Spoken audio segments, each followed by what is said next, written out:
नमस्कार। मैं आज आपसे नाट्यानुवाद, नाट्य रूपांतर एवं सृजनशीलता इस विषय पर बात करने आया हूं और इसके लिए मुझे जो आमंत्रित किया हमारे मित्र प्रोफेसर मनोहर जी ने, तो प्रोफेसर मनोहर जी, उसके बाद में शब्द सृष्टि परिवार और मनोहर मीडिया, मैं इन सभी का बहुत बहुत आभारी हूँ और मैं चाहता हूँ कि जो अवसर मुझे मिला है तो उसका मैं फ़ायदा उठाऊँ और अपनी बात, मतलब असल में ये देखा जाए तो ये विषय एक सैद्धांतिक चर्चा का भी विषय है, लेकिन मैं चाहता हूँ कि सिद्धांत तो अपनी जगह है ही, लेकिन इस संदर्भ में मेरा जो अनुभव रहा है, मेरा जो काम रहा है, मेरी जो कुछ कोशिशें रही है, तो मैं उस आधार पर इस विषय को आपके सामने रखूँ। जैसे कि आप जानते हैं कि जब भी रंगमंच की बात होती है, नाटक की बात होती है, तो अपने आप में जब नाटक का विस्तार होता है, रंगमंच का विस्तार होता है, तो उसमें नाटक के अनुवाद, नाटक का रूपांतर, इस तरीके की बहुत सारी जो क्रिया प्रक्रियाएँ हैं, बहुत सारा काम होता है। चूँकि मैं मूलतः नाट्य निर्देशक हूँ और ज़रूरत के वजह से भी मैं लेखक बना हूँ या नाटककार बना हूँ, और ज़रूरत की वजह से बाकी जितनी भी इकाइयाँ हैं जो रंगमंच की होती है वो काम मुझे करने पड़ते हैं, लेकिन मूलतः जिस पर नाटक आधारित होता है, जिस पर नाटक के सारे जो क्रियान्वयन होता है वो जिस पर डिपेंड होता है, तो वो है मुख्यतः नाटक की संहिता या नाटक की स्क्रिप्ट या नाटक का आलेख। तो कई बार ऐसा होता है कि हम अगर किसी मूल भाषा हमारी है तो हम आम तौर पर उसी भाषा में काम करते हैं, लेकिन जब आप अलग अलग भाषा में काम करने की कोशिश करते हैं तो आपका अनुभव का, आपके अनुभूति का, आपके परसेप्शन का कुल मिलाकर जो हो रहा है वो और विस्तारित होता है। एक भाषा में जो लिखा हुआ नाटक है, नाट्य साहित्य है, वो जब दूसरी भाषा में जाता है तो अपना एक संपूर्ण अनुभव विश्व लेके वो दूसरी भाषा में जाता है, और मुझे लगता कि ये सांस्कृतिकरण की बहुत अच्छी प्रक्रिया है, बहुत इंटेंस प्रक्रिया है। तो इस दृष्टि से देखा जाए तो मैं, जैसे कि मैंने आपको बताया कि मेरा स्पेशलाइजेशन जो है वो नाटक के निर्देशन में है, और जब ज़रूरत पड़ी तो मैं नाटक भी लिखने लगा। लेकिन मुझे ये लगता था कि जैसे मैंने अभी पहले बताया कि एक डायरेक्टर का, एक कलाकार का ऑरा अगर बहुत व्यापक और विस्तृत होना है तो उसको अन्य भाषाओं के भी जो नाटक है उसको भी अपनी भाषा में करने की बहुत ज़रूरत है। मेरे लिए ये बहुत फ़ायदेमंद है कि मैं मूलतः तो मराठी हूँ, लेकिन मैं जहाँ काम करता हूँ महात्मा गांधी अंतर्राष्ट्रीय हिंदी विश्वविद्यालय, तो ये हिंदी का विश्वविद्यालय है, तो इसलिए मुझे हिंदी में काम करने का मौका मिला। तो अल्टीमेटली जो शब्द सृष्टि का एक बहुत बड़ा उद्देश्य रहा है आदान प्रदान का, तो मैं हमेशा मराठी की कृतियाँ हिंदी में लाता हूँ, हिंदी की कृतियाँ मराठी में लाता हूँ, कई बार अंग्रेजी की कृतियाँ मराठी और हिंदी में लाता हूँ। तो ये एक अभ्यास का जो पार्ट है या अभ्यास का जो प्रयास है वो इससे मुझे निश्चित तौर पर रंगमंच के लिए उपयोगी होता है। तो आज मैं आपसे जो मूल रूप से बात करूंगा वो है नाट्यानुवाद और नाट्य रूपांतर की। तो मैंने जैसे कहा कि ज़रूरत के हिसाब से नाटक के अनुवाद भी करने पड़ते हैं। जब मैंने पहली बार आषाढ़ का एक दिन पढ़ा, तो जबकि मेरा वो बहुत ही पसंदीदा नाटक है, और आषाढ़ का एक दिन पढ़ा तो मैं इतना प्रभावित हुआ कि मुझे लगा कि ये नाटक मराठी तक भी जाना चाहिए, मराठी के जो दर्शक है उन तक जाना चाहिए। तो मैंने नाटक के रूप में, एक कंप्लीट नाटक के रूप में आषाढ़ के एक दिन का पहली बार अपने जीवन में उसका अनुवाद किया। अब जब आषाढ़ का एक दिन करना था तो अपने आप में ही एक स्वयंपूर्ण, परिपूर्ण और एक कालजयी नाटक है, तो उसके लिए मुझे बहुत मेहनत नहीं करनी पड़ी। केवल मराठी जो पर्यायी शब्द है उसका चुनाव करना पड़ा, ताकि जो मोहन राकेश ने उस नाटक का जो परिवेश बिना है, जो परिवेश चुना है, कुल मिलाकर वो नाटक की जो इकोलॉजी है, उस नाटक का जो एम्बियंस है, उसमें कहीं भी दखल ना हो। मराठी के ऐसे शब्द मैंने चुन के उसको फिर अनुवादित किया और उसका मंचन भी किया। अब चूंकि मूलतः निर्देशक हूँ तो डेफिनेटली अनुवाद करते समय भी मेरी जो सोच थी वो निर्देशक की सोच थी, और ये मेरे साथ हमेशा होता है कि मैं जब भी किसी नाटक का अनुवाद करता हूँ और रूपांतर करता हूँ तो मेरा जो निर्देशक है वो मेरे बहुत काम आता है, क्योंकि वो दृष्टि देता है मुझे, वो एक राह बताता है कि अगर उसका मंचन करना है तो फिर मंचन की दृष्टि से हमें सब सोचना है। तो ये एक प्लस है। बाकी अगर साहित्यिक दृष्टि से सोचा जाए तो वो लोग सीधा कृति को अपनी इमेजिनेशन के आधार पर अनुवाद करते हैं या उसका रूपांतर करते हैं। लेकिन मेरे लिए ये प्रक्रिया बहुत लंबी है, बहुत विस्तृत और गहन इसलिए है कि मैं उसको डायरेक्टर की नज़रिए से देखता हूँ, उसको मैं दर्शकों की भी नज़रिए से देखता हूँ। तो इसका एक लाभ मुझे निश्चित रूप से मिलता है। तो इस बारे में मैं आगे तो निश्चित रूप से प्रकाश इस पर डालूंगा ही। उसके पहले मैं आपको ये बताना चाहूँगा कि कोई भी आदमी ऐसे किसी भी कला की और कैसे उसका रुझान होता है, कैसे जाता है, पता नहीं। कभी ये सोचा भी नहीं था कि मैं भविष्य में नाटक के अनुवाद करूँगा, नाटक के रूपांतर करूँगा। तो बाय प्रोफेशन मैं पत्रकार था, और पत्रकारिता में जब आप डेस्क पर होते हैं तो आपको कई प्रकार के अनुवाद करने पड़ते हैं। जैसे कि पीटीआई यूएनआई के न्यूज़ आते थे तो उसका अनुवाद करना है आपको, वो अगर नहीं है तो कई अंग्रेजी हिंदी से आपको आलेख ट्रांसलेट करना है। तो ये एक आदत जो है वो पत्रकारिता से लग गई थी। आमतौर पर देखा जाए तो मतलब मैं 84-85 से पत्रकारिता में हूँ, तो वो थोड़ा बहुत नॉलेज और थोड़ी बहुत चीज़ें थी, लेकिन वो एक बहुत ही सीमित दायरे में थी, क्योंकि वो अखबार का ट्रांसलेशन था और एक न्यूज़ और एक आर्टिकल तक सीमित था। लेकिन एक अनुभव के तौर पर हम कहेंगे तो निश्चित तौर पर उसका बेनिफिट मिला। और फिर हम लोग जब ट्रांसलेट करके वो आलेख प्रकाशित होते थे, पाठक उसको पढ़ते थे और उस पर प्रतिक्रिया देते थे। तो कभी ये पता चला नागपुर दूरदर्शन को कि सतीश पावड़े जैसा एक नाटक का कलाकार भी है, वो ट्रांसलेट भी करता है। तो उन्होंने मुझे पहली बार, ये बात है 1991 की, तो पहली बार उन्होंने मुझे चुना कि एक हम लोग सीरियल प्लान कर रहे हैं, और प्रेमचंद की 9 कथाएं उन्होंने चुनी। बहुत अच्छी कथाएं थी, और उन्होंने कहा कि आप इसका नाट्य रूपांतर कीजिए या इसका आप स्क्रिप्ट बनाइए और उसके बाद में हम इसको शूट करेंगे। तो ये एक अनुभव मुझे मिला कि प्रेमचंद जी की 9 कहानियों का मैंने नाट्य रूपांतर किया, और बाद में दूरदर्शन के लिए जो सीरियल सम जिसको कहते हैं उसके लिए जो एक फॉर्मेट चाहिए था, वो फॉर्मेट में मैंने वो किया।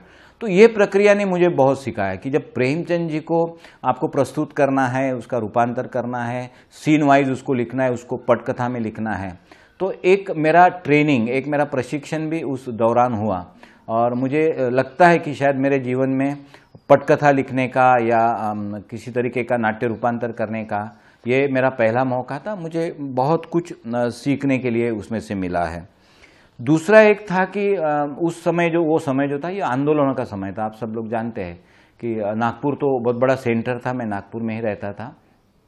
तो कई प्रकार के आंदोलन, फिर मजदूरों के हो, कर्मचारियों के हो, या सामाजिक आंदोलन हो, स्त्रियों से संबंधित आंदोलन हो, छात्रों से संबंधित आंदोलन हो, ऐसे बहुत आंदोलन होते थे। साथ में ही जो अंधविश्वास निर्मूलन का भी एक बहुत बड़ा आंदोलन उस वक्त चल रहा था। तो उस समय में उसको लेके हमने कई नुक्कड़ नाटक किए। तो कई नुक्कड़ नाटक मराठी में आते थे, मैं उसका हिंदी अनुवाद करता था। तो उसका भी अनुवाद की दृष्टि से मेरे लिए बहुत फ़ायदा हुआ। लेकिन थोड़ी आज़ादी भी मैंने ली कि जब मैं हिंदी में कर रहा हूँ, हिंदी तबके में जाना है, तो अनुवाद और रूपांतर ये दोनों प्रक्रिया में मुझे वो नुक्कड़ नाटक करने पड़े।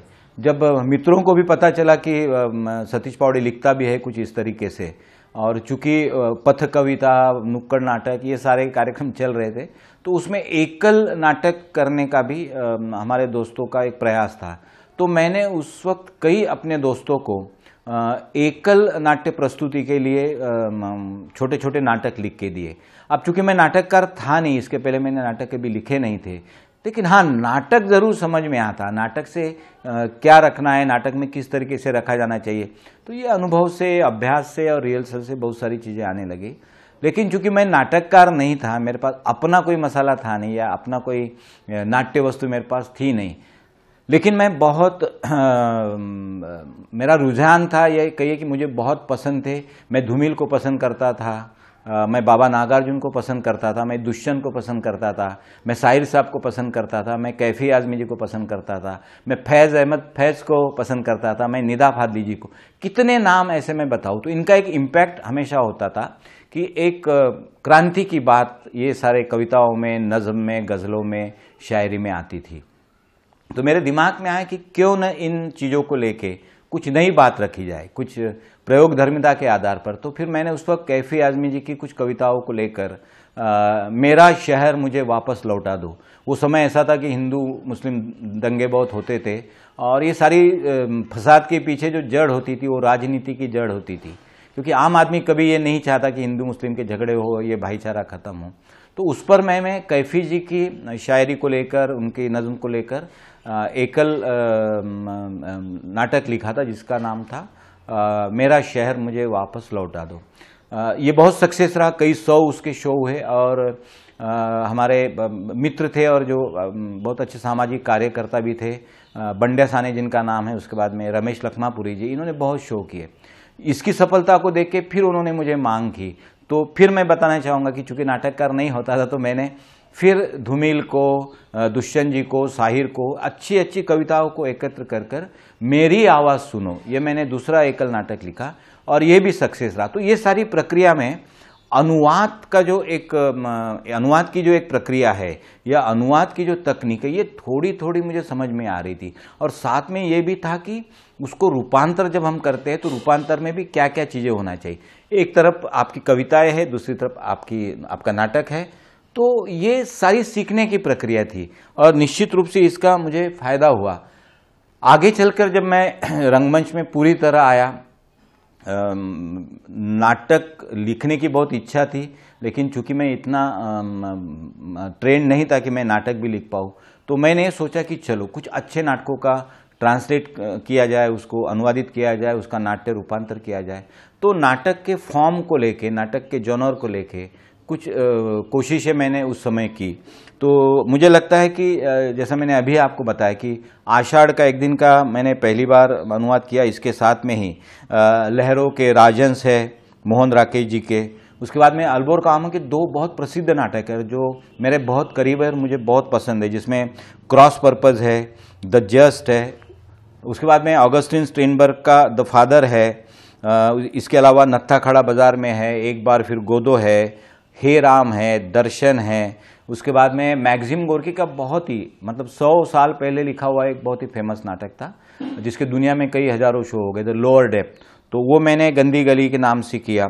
उसके बाद में कुछ ब्लैक थिएटर को लेके काम किया। चूँकि दलित थिएटर में मैं काम करता था तो मैं चाहता था कि ब्लैक थिएटर को भी समझूँ। तो जो ब्लैक थिएटर के बड़े नाटककार हैं जिनकी सारी दुनिया में ब्लैक थिएटर के लिए जाने जाते हैं, उसमें लेराई जोन्स का द स्लेव है, या लोअर इनका लैंगस्टन ह्यूजेस का म्यूलाटो है। बहुत एक फेमस महिला नाटककार है लॉरेंस हैंसबेरी, इनका रेजिन इन द सन है। तो ये नाटक मैंने अनुवादित किए और उसके साथ साथ में कुछ नाटक रूपांतर की भी मैंने प्रयास किए। इसके अलावा जेबी प्रिस्ले का एक बहुत फेमस नाटक है, सभी जानते हैं, ये भी बहुत विश्व का प्रसिद्ध नाटक है जिसका नाम है एन इंस्पेक्टर कॉल। इसके अलावा कुछ भारतीय नाटककार, कुछ मराठी नाटककार, जिसमें मकरंद साठे है जिनका वे आगे निकल गए, प्रहलाद केशव अत्रे है जिनका उद्याचा संसार। उसके बाद में मॉरिस मेटरलेंक है जिसका साइटलेस। शूद्रक का कालजयी नाटक है मृच्छकटिक। इसके अलावा मराठी की बहुत फेमस उपन्यासकार थी कमल देसाई, उनका एक उपन्यास था हैट घालणारी बाई। तो इसका मैंने मराठी में ती येते आणिक जादे, ये उसका रूपांतर किया। उसके बाद में राज से स्वराज तक, गजानन माधव मुक्तिबोध की एक बहुत लंबी कविता है हिंदी की जिसको मैंने मराठी में किया, अंधेरे में। और इसके अलावा अभी मैं कोशिश कर रहा हूँ कि सीमांदो बुआ का एक छोटा सा आत्मचरित्र है द वेरी इजी डेथ, जिसमें माँ और बेटी के रिलेशनशिप को लेके मृत्यु के संदर्भ में वो सारा लिखा गया। तो उस पर मैं काम कर रहा हूँ। और एक और अच्छा मुझे अवसर अभी मिल रहा है कि साहित्य अकादमी पुरस्कार विजेता जो चित्रा मुदगल जी है, उनका उपन्यास है जिसे साहित्य अकादमी का भी अवार्ड मिला है, post box number 203 Nala Sopara. तो उसकी भी अनुमति उन्होंने मुझे दी है और मैं उसका भी अनुवाद कर रहा हूँ। तो ये कुल मिलाकर मेरी अनुवाद और नाट्य रूपांतर की यात्रा रही है। बहुत कुछ सीखने को मिलता है, बहुत कुछ अपने आप को फिर से कुछ नए तरीके से अपने आप को फिर एक अपनी बात रखने का तरीका मुझे ये सारा नाट्य रूपांतर और नाट्य अनुवाद देते हैं। और सबसे बड़ी बात ये है कि सृजनशीलता के क्या मायने होते हैं। अंततः क्या होती है सर्जनशीलता? तो आप अपने सामने, आप अपने पास जो एक नाट्य वस्तु है, जो कथा वस्तु है, उसको आप अपने तरीके से, अपनी भूमिका से आप क्या नया आयाम दे सकते हैं, आप क्या नया अर्थ उसको दे सकते हैं। और कई सीमाएं, असल में लिमिटेशंस होती है, मर्यादा है, उसके बाहर जाकर आप क्या एक नया एंगल, क्या एक नया अप्रोच, क्या एक नया ऑरा उसको दे सकते हैं कि वो एक नवीनतम कलाकृति के रूप में वो सामने आए। अब जैसे मैं बताता हूँ कि आमतौर पर ये होता है कि मैं जब कोई अनुवाद करता हूँ, असल में अनुवाद जब मैं नाटक का करता हूँ तो बहुत लिमिटेशंस उसमें आती है, क्योंकि मेरे सामने लेखक होता है और मैं लेखक की सत्ता को बिल्कुल धक्का नहीं पहुंचाना चाहता हूँ। तो मेरे सामने एक पर्याय होते हैं कि जो मूल कृति है इसको अपनी भाषा में, उसको भाषांतर के रूप में केवल लाऊं, उसकी कथा वस्तु, उसका जो चरित्रगत जो विशेषता है वो उसको कायम रखूं। तो मुझे लगता है कि इसमें बहुत ज़्यादा स्कोप नहीं है, क्योंकि आप केवल हिंदी के बजाय आप मराठी या अंग्रेजी के बजाय आप मराठी शब्दों का प्रयोग करते हैं, जो आपकी टारगेटेड लैंग्वेज है उसमें आप करते हैं। हाँ, शब्दों के चयन में आपका क्रेडिट होता है, आपका कला कौशल होता है, और वहाँ आप एक अच्छा, मतलब ये लगे नहीं कि आप कलाकृति किसी दूसरी भाषा से आपकी भाषा में आ रही है, तो कहीं भी ये ना लगे कि इसका परिवेश जो है या इसका मूल स्वर जो है वो कहीं बदल जाए। तो हाँ, इतना ज़रूर कर सकते हैं, नाट्यानुवाद में आप इतना कर सकते हैं। लेकिन जहाँ तक बात है नवनिर्माण की या सृजन की या सृजनशील का, तो मुझे लगता है कि एक डायरेक्टर के लिए, एक नाटक वाले के लिए अनुवाद निश्चित रूप से कुछ मर्यादाओं का मामला होता है। मेरे अनुभव में मुझे हमेशा ये दिखता है कि मैं जब भी नाट्य रूपांतर करता हूँ तो मुझे फिर से ज़्यादा अवसर है। मैं मूल लेखक की भूमिका, मूल लेखक के विचार, मूल लेखक का जो अपना स्वर है उसको तो कायम रख रहा हूँ, बट अपने तरीके से कुछ मैं नई बातें कर रहा हूँ। शायद उसका परिवेश बदल रहा हूँ, शायद उसकी भाषा बदल रहा हूँ, शायद कैरेक्टर्स बदल रहा हूँ, शायद उनकी वेशभूषा, रंगभूषा बदल रहा हूँ, उनका देशकाल बदल रहा हूँ, उनका एम्बियंस बदल रहा हूँ, उनकी जो परिस्थिति की है, दैट इज कॉल्ड इकोलॉजी, मैं इकोलॉजी भी वहाँ चेंज कर रहा हूँ। लेकिन मूल लेखक की सत्ता को कहीं भी धक्का न लगते हुए मैं अपनी बात वहाँ नाट्य रूपांतर में मैं कह सकता हूँ। तो I think I am more comfortable with जिसको हम नाट्य रूपांतर कहते हैं या एडॉप्शन कहते हैं। तो ये एक अवसर मैं हमेशा लेता हूँ। तो इस तरीके से मैंने आज तक जो है, जैसे कि एन इंस्पेक्टर कॉल जो जेबी प्रिस्ले का नाटक, तो अब जब मैंने किया उसको, तो इसको मैंने नागपुर विदर्भ की परिवेश में किया। उसका जो लोकेशन है वो नागपुर है, उसके कैरेक्टर जो है वो नागपुर के आसपास के हैं। इवन नागपुरी भाषा का जो एक फ्लेवर है वो भी उसमें थोड़ा सा आया है, और मैंने अपने तरीके से उसको एक नया रूप देने की कोशिश की है, जो आज़ादी मुझे रूपांतर के माध्यम से मिल गई है। इसके अलावा गंदी गली का मैं उदाहरण दूंगा, जो मैक्सिम गोर्की का बहुत ही कालजयी नाटक है, और करीब करीब 120 साल पहले, मतलब मुझे लगता है कि 1912 में वो नाटक लिखा गया था। उस समय में वो कैपिटलिज्म और साइबेरियन और उस परिवेश में वो लिखा गया था। लेकिन मैंने जब उसको लिखा तो मैंने मुंबई के बैकग्राउंड में और ग्लोबलाइजेशन, भूमंडलीकरण के पर्सपेक्टिव में उसको लिखा। तो उसका पूरा चरित्र जो है, असल में देखा जाए तो मूल स्वर जो लेखक है वो कायम है, लेकिन उसमें मैंने बताने की कोशिश ये की, वो भारतीय परिवेश में बताने की कोशिश की। उसमें जितने भी कैरेक्टर है तो वो पूरे भारत को रिप्रेजेंट करते हैं। तो ये जो नाटक है ये अपने आप में इतना सशक्त नाटक है, उसका जो मैसेज है वो इतना सशक्त है कि आप उससे परे क्या दे सकते हो। तो मैंने उस संदेश को, उस मैसेज को कायम रखा जो मैक्सिम गोर्की कहना चाहते थे, लेकिन परिवेश बदला। वहाँ कैपिटलिज्म का परिप्रेक्ष्य है, यहाँ मैंने ग्लोबलाइजेशन लाया और पूरा भारतीय परिप्रेक्ष्य में उसको रखा।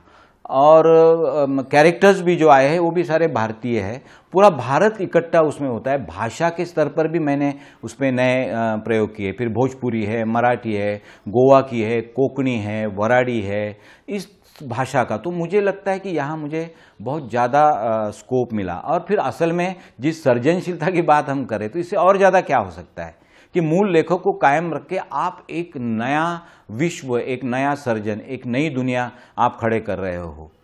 तो ये एक मेरा बहुत अच्छा अनुभव रहा है। इसके अलावा मैं गजानन माधव मुक्तिबोध जी की जो कविता है, दीर्घ कविता, लंबी कविता, तो उसका भी मैंने नाट्य रूपांतर किया और करीब 2.5 घंटे का आप मतलब ये मेरे लिए तो बहुत एक अपने आप में मतलब बहुत सीखने के लिए भी, कि अकेला एक कैरेक्टर, उसके साथ और 2-4 कैरेक्टर, लेकिन 2.5 घंटे स्टेज पर है और गजानन माधव मुक्तिबोध जी को फिर मंच पे लाना, तो मुझे लगता है कि बहुत, लेकिन मैंने ठान लिया था कि मुझे ये करना है।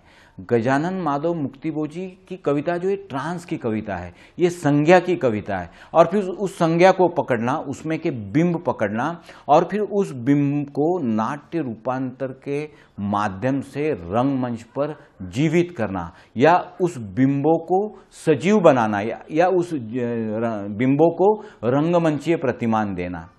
तो ये भी एक अनुभव बहुत अच्छा रहा और मुझे खुशी है कि मैं अपनी कोशिश से जितना कर सकता हूँ मैंने किया। और गजानन माधव मुक्तिबोध जी का जो मूल स्वर है अंधेरे में का, एक प्रकाश की ओर जाने की जो उनकी जद्दोजहद है, उसको पकड़ने में मैंने अपने तरीके से बहुत सारी कोशिशें की। इसके अलावा जैसे कि एक बार फिर गोदो है, तो ये नाटक वही है जो भारतीय परिप्रेक्ष्य में लिखा गया था। भगवान हिरे जी का बेहतरीन नाटक है, बहुत ही सुंदर नाटक है। और रिक्रिएशन क्या हो सकता है, तो एक लेखक के स्तर पर वेटिंग फॉर गोदो मूल सैमुअल बेकेट को लेकर हिरे जी ने ये नाटक किया है। लेकिन मेरी ये जो कोशिश है यही थी कि मैं एक डायरेक्टर के नज़रिए से, जैसे मैंने पहले कहा कि मैं किसी भी नाट्यालेख को, किसी भी नाटक को मैं पढ़ता भी हूँ तो डायरेक्टर की दृष्टि से पढ़ता हूँ, उसके मंचन की संभावनाएं भी ढूंढता हूँ तो मैं निर्देशक के ही नज़रिया से ढूंढता हूँ। जब मैं रूपांतर भी करता हूँ, मैं अनुवाद भी करता हूँ, तो मैं निर्देशक की ही नज़रिया से उसको देखता हूँ और उस तरीके से करता हूँ। अब असल में देखा जाए तो जैसे मैंने बताया कि नाट्य रूपांतर में मुझे ज़्यादा अवसर दिखता है, नाट्य रूपांतर में मुझे ज़्यादा स्पेस भी मिलता है, और अपना एक टाइम भी मैं वहाँ, मतलब टाइम एंड स्पेस की भी बात वहाँ मेरे लिए बहुत उपयुक्त हो जाती है। अब देखा जाए तो ये कोई स्वतंत्र लेखन नहीं है, लेकिन मुझे लगता है कि नाट्य अनुवाद और नाट्य सर्जन में भी सर्जनशीलता के लिए आपको बहुत स्पेस है, बहुत स्कोप है, बहुत वहाँ आपको अवसर है। तो वो आप निश्चित रूप से काम कर सकते हैं, बशर्ते कि आप उसको उस दृष्टि से देखें। हाँ, एक ज़रूर है कि जब आप अनुवाद करते हो, जब आप नाट्य रूपांतर करते हो, मेरी अपनी सिद्धांतों की समझ नहीं है, या मैंने कोई बहुत ही सिद्धांत के रूप में नाट्य अनुवाद और रूपांतर को पढ़ा नहीं है। लेकिन मुझे लगता है कि ये सारी प्रक्रिया जो है अनुभव की, तो इसके तहत मैं कुछ सीख पाया हूँ, कुछ सीखने की कोशिश कर रहा हूँ। तो मुझे यही लगता है कि जब आप नाट्य रूपांतर करते हो, जब आप नाटक का अनुवाद करते हो, तो आपको ये माध्यमों की समझ होना चाहिए। आप एक कहानी से, आप एक कविता से, आप एक उपन्यास से, या आप किसी एक ऐसे फिर यात्रा वृत्तांत हो या संस्मरण हो, कोई भी बात हो, तो उसको जब आप नाटक में लाते हो, नाटक में ट्रांसफॉर्म करते हो, तो वो माध्यम की समझ आपको होना चाहिए। और आपको ये हमेशा जिम्मेदारी का एहसास होना चाहिए कि आप फिर एक नया संसार रचने जा रहे हो, आप फिर एक नए निर्माण की संभावनाओं को आप खंगाल रहे हो। अगर आप माध्यमों को समझ रहे हैं तो मुझे लगता है कि फिर नाट्य अनुवाद और नाट्य रूपांतर में बहुत आसानी हो जाती है। असल में देखिए कि हम लोग अनुवाद कर रहे हैं, रूपांतर कर रहे हैं, तो केवल ये बहुत यांत्रिक काम नहीं है, इसमें सर्जनशीलता के लिए बहुत अवसर है। और इसलिए मेरा ये कहना है कि मैं ये समझता हूँ कि जब मैं कोई अनुवाद करता हूँ, मैं कोई रूपांतर करता हूँ, तो मेरे लिए भी ये एक नए संसार की रचना का काम है। और जब इसी भूमिका के साथ में मैं करता हूँ, तो मुझे लगता है कि जिस सर्जनशीलता की हम बात करें, जिस क्रिएटिविटी की हम बात करें, जिस निर्माण की, पुनर्निर्माण की बात करें, तो वो उद्देश्य हमारा वहाँ सफल होता है। अब ये बात तो ये है कि अगर आपको ये करना है तो आपको निश्चित रूप से एक तकनीकी जो उसका ज्ञान है ये आपको मालूम होना ही चाहिए, क्योंकि आप फॉर्मेट आप चेंज कर रहे हो, आप एक आशय को दूसरे फॉर्मेट में ट्रांसफॉर्म कर रहे हो, तो निश्चित रूप से जिम्मेदारी तो हमारी बढ़ेगी। क्योंकि और जैसे कि मूल लेखक का स्वर आप कायम रख रहे हो, तो मूल लेखन की मौलिकता जो है उसको भी आपको बरकरार रखना है। अगर आप कोशिश कर रहे हो कि आपके पुनर्निर्माण के चक्कर में उसकी मौलिकता चली जाए, तो ये भी मुझे ठीक नहीं लगता। जैसे मैं बार बार कहता हूँ कि मूल लेखक की सत्ता जो है उसको बिल्कुल अक्षुण्ण रखा जाए, उसको कायम रखा जाए। तो असल में अभी तक तो जैसे कहानी का अनुवाद किया, कहानी का रूपांतर किया, कविता का रूपांतर किया, उसके बाद में अन्य नाटकों का भी मैंने रूपांतर किया। अब मैं एक एक्सपेरिमेंटर के तौर पर किसी एक अच्छी फिल्म का जो मुझे पसंद है वो फिल्म का मैं नाट्य रूपांतर करना चाहता हूँ, ताकि अब फिर माध्यम चेंज होता है, फॉर्मेट बदल जाते हैं, तो ये एक अनुभव अभी मुझे लेना है। मुझे लगता है कि अगर वो अनुभव अगर मैं ले लेता हूँ तो नाट्य रूपांतर की सारी प्रक्रिया को मैं बहुत बेहतर समझ पाऊंगा और कुछ नया कर सकूंगा, कुछ नई संभावनाएं उसमें से आ सकती है। तो सृजनशीलता के मायने क्या है?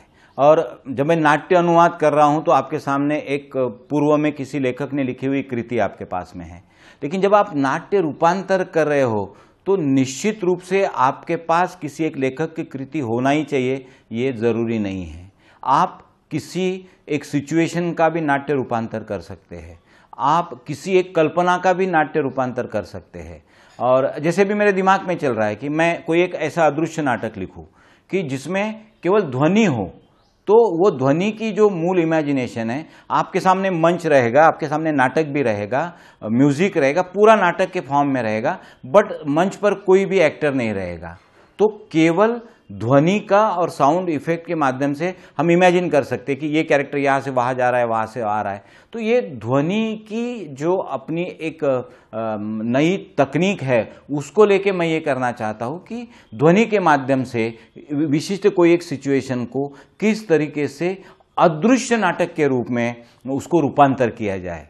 तो ये भी हो सकता है। बिग बैंग थ्योरी मेरे दिमाग में है, बिग बैंग थ्योरी को भी मैं रूपांतरित करना चाहता हूँ नाटक के फॉर्म में। अब ये कैसा होगा मुझे नहीं मालूम, लेकिन एक सृजनशीलता की दृष्टि से ऐसी कुछ कल्पनाएं, परिकल्पनाएं मेरे दिमाग में हैं। जैसा मैंने अभी आपको बताया कि एक फिल्म को भी मैं नाटक के रूप में रूपांतरित करना चाहता हूँ, है ना। कई बार नाटक तो फिल्म के रूप में रूपांतरित हुए हैं, बहुत अच्छी अच्छी कहानी मतलब नाटक पर बनी है फिल्में, लेकिन फिल्मों पर नाटक बहुत कम बने। तो मैं वो कोशिश करूंगा कि कैसे उसको किया जाए। अब दूसरा मुझे ये कहना था कि अगर मैं नाटक लिखता हूँ, मैं रंगकर्मी हूँ, मैं नाटककार हूँ, मैं अभिनेता हूँ, मैं तकनीशियन हूँ, तो एक समग्रता में मैं नाटक को कैसे देख सकता हूँ। और जब रूपांतर की बात आती है तो मैं रूपांतर को भी एक समग्रता में मैं कैसे देख सकता हूँ। तो मैंने हमेशा ये कोशिश की है, या कोई भी करता होगा जो अगर नाटक करने वाला आदमी है, वो निर्देशक है, वो नाटक से संबंधित लेखक है, वो अगर रूपांतर कर रहा है तो निश्चित तौर पर अपने आप में कुछ फ्रेम्स उसके सामने आ जाती है। अब मेरी प्रक्रिया क्या है, अगर ये मैं बताने की यहाँ कोशिश करूँगा तो मुझे लगता है कि जब भी मैं कभी नाटक रूपांतर की बात करता हूँ तो मैं मूल नाटक पढ़ता हूँ या मूल कृति पढ़ता हूँ, और फिर उसका रूपांतर पहले शब्दों में नहीं बल्कि दृश्यात्मकता में करता हूँ। तो पहला रूपांतर जो है, पहला अनुवाद जो है, वो दृश्यात्मकता में होता है, वो दृश्य रूप में मेरे सामने आता है। और जब दृश्य रूप में मैं उसको देखता हूँ, उसको महसूस करता हूँ, उसको समझता हूँ, उसके बाद में फिर उसको शब्दों के माध्यम से पृष्ठ पर लाता हूँ। तो ये एक मेरे लिए सहूलियत है, या ये किसी भी निर्देशक के लिए सहूलियत है कि वो विजुअल रूपांतर या विजुअल एडॉप्शन वो पहले करता है। तो सेम मेरे लिए भी ऐसा है कि मैं जब भी नाटक का रूपांतर करता हूँ तो मैं विजुअल एडॉप्शन करता हूँ, मतलब दृश्यात्मक नाट्य रूपांतर करता हूँ या दृश्यात्मक रूपांतर करता हूँ। तो उसके कारण मुझे बहुत आसानी होती है। और मात्र ये एक साहित्य कृति होने का सवाल नहीं है। अगर आपने किसी एक साहित्य कृति पर नाटक भी किया, रूपांतर भी किया, तो एक साहित्य कृति से दूसरे साहित्य कृति में उसका ट्रांसफॉर्म हो गया। लेकिन मेरी कोशिश ये होती है कि साहित्य का साहित्य में रूपांतर ना हो, बल्कि साहित्य का मंचन की कला में, साहित्य का परफॉर्मिंग आर्ट में, साहित्य का विजुअल आर्ट्स में रूपांतर हो, ट्रांसफॉर्म हो, तो फिर कुछ बात बनती है सृजनशीलता की।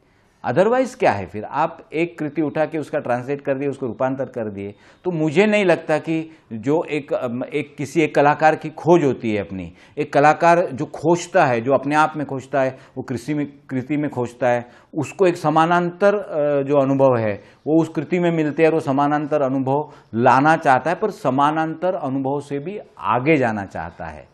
तो ये मुझे लगता है कि एक नाट्य रूपांतर में ये एक अवसर आपको मिलता है। लेकिन मैं पारंपरिक तरीके से मैं नाट्य रूपांतर की बात नहीं कर रहा हूँ। है ना।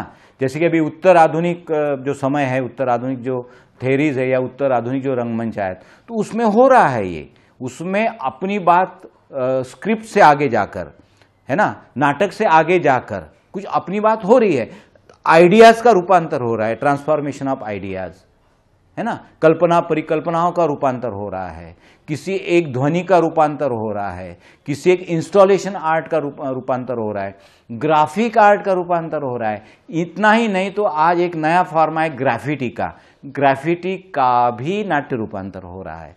तो मुझे लगता है कि ये सारे नए जो चैलेंजेस है आज हमारे सामने, एक जो नया औरा हमारे सामने खड़ा है रूपांतर का, तो मुझे लगता है कि इस दृष्टि से भी रूपांतर की जो सारा काम है, जो सारा प्रक्रिया है, हमने इसको देखना चाहिए। एक तरफ तो सृजनशीलता है, लेकिन मुझे ऐसा लगता है कि जब भी आप रूपांतर कर रहे हो, मैं नाट्य अनुवाद में कम बोल रहा हूँ क्योंकि मैंने अपनी मर्यादाओं को पहले स्पष्ट कर दिया, रूपांतर में मेरे लिए क्या अवसर बनते हैं तो उसके बारे में मैं अधिक बात यहाँ करना चाहता हूँ। तो जब भी आप नाट्य रूपांतर करते हैं तो निश्चित रूप से ये कोई दैवी आपको गिफ्ट और इस तरीके से नहीं मिलता है। You should have to plan, आपको प्लान करना पड़ेगा, आपको उसकी योजना बनानी पड़ेगी, आपको उसका एक ड्राफ्ट बनाना पड़ेगा। इतना नहीं तो आपको उसका एक क्राफ्ट भी बनाना पड़ेगा। मतलब कि जब आप नाट्य रूपांतर करते हैं तो एक प्लान, एक ड्राफ्ट, एक क्राफ्ट ये बना के उसके बाद में ये सारी प्रक्रिया आगे जाएगी। और मुझे लगता है कि ये बहुत ज़रूरी। अगर आप किसी मूल लेखक को ले रहे हैं तो आप उसकी अनुमति ले सकते हैं, उनका जो कंसेंट है वो आप ले सकते हैं, उनकी सहमति ले सकते हैं। लेकिन आप इससे परे जाकर कोई और प्रयोग करना चाहते हैं तो मुझे लगता है कि आप वो कर सकते हैं। दूसरा ये है कि नाट्य रूपांतर अपने आप में वैसे देखा जाए तो सृजनशीलता की पुनर्सृजनशीलता है, रचना की पुनर्रचना है, निर्माण का पुनर्निर्माण है। तो यहाँ तो आपके लिए बहुत ज़्यादा अवसर है। आपको फिर एक नए सिरे से आप उसको रख रहे हो, एक नए सिरे से उसकी पुनर्रचना कर रहे हो। तो मुझे लगता है कि निश्चित रूप से ये एक बहुत ही क्रिएटिव और बहुत ही कंस्ट्रक्टिव एक काम है। दूसरा ये है कि असल में देखा जाए तो जब भी हम एडाप्शन की बात करते हैं तो इसमें मूल लेखक की अगर कोई रचना हो तो हम देखते हैं कि मूल स्वर, मूल तत्व कायम है, उसका जो है वो रूप बदल रहा है।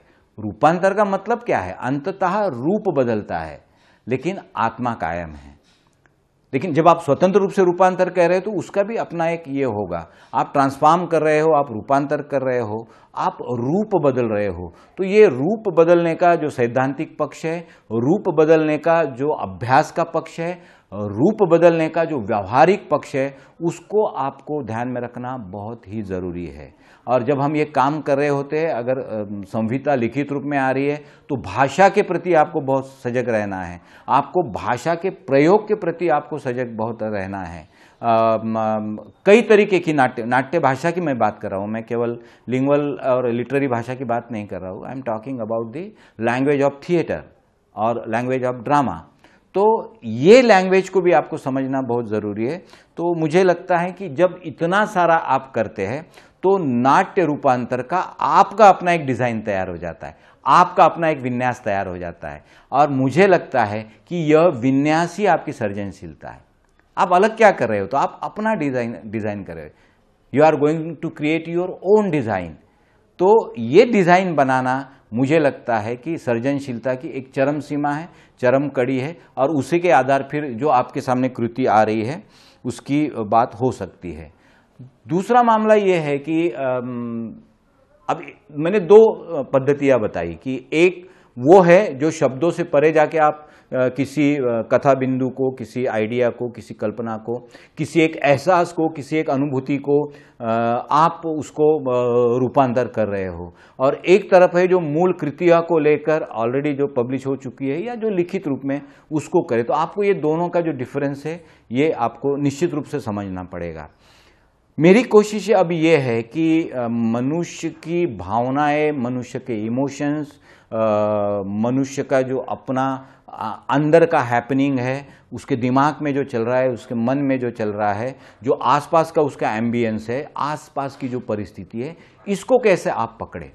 और इसको जब आप पकड़ेंगे तो किसी एक स्तर पर, एक बिंदु पर आप उसका एडॉप्शन, आप उसका रूपांतर एक नाटक के फॉर्म में कर सकते। अब नाटक का फॉर्म मैंने यहाँ बोल दिया तो शायद ये समझा जा सकता है कि एक नाटक का फॉर्म है, लेकिन आप देखेंगे कि अब नाटक के फॉर्म्स भी बदलने लग गए हैं। नाटक के कई प्रकार आने लग गए। मुक्त नाट्य है, ट्रेजेडी है, कॉमेडी है, सोशल है, क्रिएटिव और क्या क्या कितने सारे प्रकार आज हम बता सकते हैं। तो यहाँ भी संभावना फिर नई बनती है कि आप एक नाटक के नए शिल्प में, नए बिंबों के साथ, नई इमेज के साथ, नए सिंबल के साथ आप कुछ नया कर सकते हो। एक सिंबल का भी आप रूपांतर कर सकते हो, एक इमेज का भी आप रूपांतर कर सकते हो।